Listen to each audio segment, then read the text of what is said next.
Heartburn, acid reflux, and GERD, they're all medical conditions that involve stomach acid traveling back up the esophagus, causing general misery. And people with persistent symptoms often medicate to control acid production because chronic reflux can lead to even bigger problems. Now, as Week News Health and Medical reporter Amy Osher shows us, there is a novel solution that can get people relief without meds.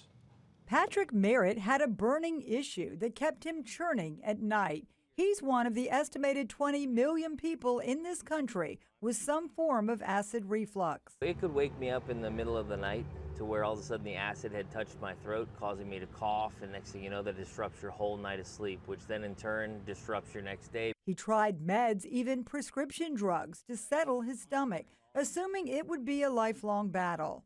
And then the more that I started to look into it, I'm like, listen, this isn't normal. You're not supposed to live this way. That's when Fort Myers surgeon Steve Siegel entered the picture with a new option. The Lynx is a ring of magnetic beads that we place around the sphincter on the outside of the gastroesophageal junction.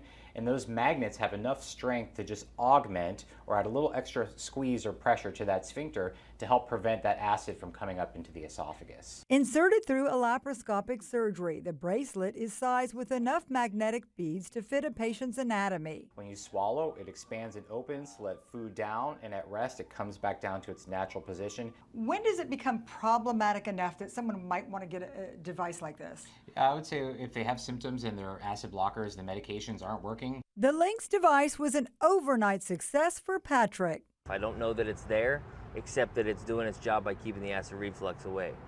The minute he put it in is the minute my acid reflux stopped. He's now resting easy, comfortable with his decision to seek help. Amy Osher, Wink News. That's interesting. All right, Amy, thanks. And if left unchecked, severe prolonged cases of reflux can actually lead to a condition called Barrett's esophagus, which can be a precursor to a form of throat cancer.